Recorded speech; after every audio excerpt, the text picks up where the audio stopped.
Գյուրջան Կասկադ 60 ամիս փուլային վճարում բազմաթիվ առավելություններ։ Որևէ բացատրություն, որևէ պատճառաբանություններ այստեղ տեղի ունենալ չեն կարող, ինչ վերաբերվում է սահմանների մասին, Փաշինյանը թույլ է խոսալու նայի ու իր կողմնակիցների խոսելու նայի, այս բոլոր դեպքերում առաջինը առհասարակ առաջինը Հայաստանի հասարակական դաշտ հայհոյախոսությունը եւ խայտառակ բառապաշարը բերել է ինքը Փաշինյանը, ինքը մինչեւ Վարդան Ղուկասյանի գոյությունը դոգմա կանոնով ինքն էր դոգը, այսպես ձևակերպենք, սա մեկ, երկրորդ հիմա էլ իր կողմնակիցները ինչ-որ էթիկայի ինչ-որ անհասկանալի թերթոններ են փորձում իրենց ընդունել, բայց դա որևէ կապ չունի, իրենք շարունակում են լինել հայհոյախոսության, տհաճ, անընդունելի բառապաշարի կարևորագույն ռետրանսլյատորները Հայաստանի հասարակական դաշտում, այնպես ով խոսի, իրենք իրավունք չունեն։ Կոնկրետ Նարեկի եւ Վազգենի պարագայում մենք ունենք մի խայտառակ դեպք, երբ ազգային ժողովի աթոռին նստած մարդը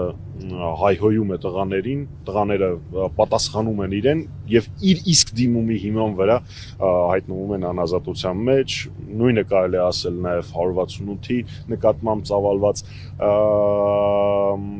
այսպես ճնշումների վերաբերյալ, որտեղ նույնպես նախաձեռնողը Ալեն Սիմոնյանն է, այնպես որ այստեղ որևէ քննարկելու բան, սա արդյոք սա քաղաքական հետապնդում է թե չէ չկա։ Պարոն Մամուջյան, եւ վերջին մի ճշգրտում նաեւ հայ առաքելական եկեղեցու շուրջ ստեղծված process-ների վերաբերյալ քաղբանտարկյալների թվում այնպես է ստացվել, որ բարձրաստիճան հոգեվորականներ են եւ չի բացառում նրանց թիվը աճի, եթե չգնան չընկրկեն Փաշինյանի այսպես առաջարկների առաջ։ Հիմա դուք ինչպես եք պատկերացնում հանգուցալուծումը, ինչ պիտի անի հայ առաքելական եկեղեցին, հանրությունը եւ քաղաքական շրջանակը։ Ես ներողություն եմ խնդրում, բայց ես այնքան հանդգնություն, այնքան անհամեստություն չեմ ունենա կյանքումս, որպեսզի որևէ բան խորհուրդ տամ 1700-ամյա կառույցին։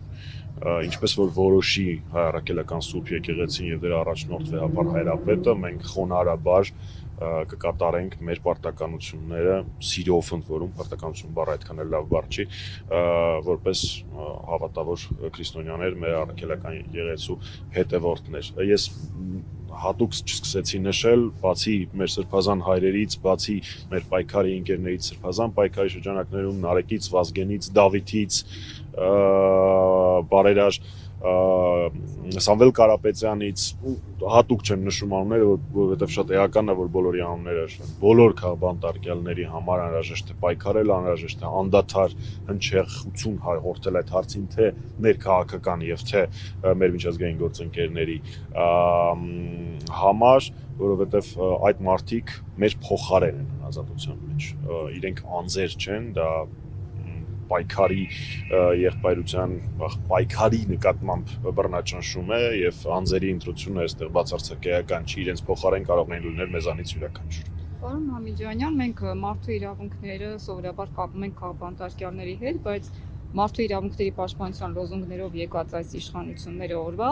այսօր արդյոք պահում են հասարակ քաղաքացիներ, ովքեր քաղբանտարկյալներ չեն, իրենց իրավունքները որքանով են պաշտպանում, օրինակ հարկերը հաշվի առնելով, կենսաթոշակները հաշվի առնելով, մարդկանց արժանապատիվ կյանքի իրավունքը հաշվի առնելով։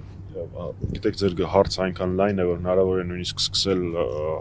Արցախի մեր քույրերի եւ եղբայրների ինքնորոշման իրավունքի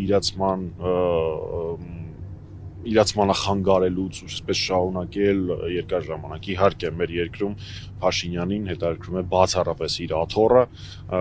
հողն էլ առանձնապես իրեն չի հետաքրքրում, իրեն պետք է այնքան հող, որպեսզի կարողանա իր աթոռը դնել։ Դա է այսօրվա իրանց իշխանությունների տրամաբանությունը ու դրա համար են իրանք բացառապես դրա համար են իրանք պայքարում։ Շնորհակալություն։ Շնորհակալ։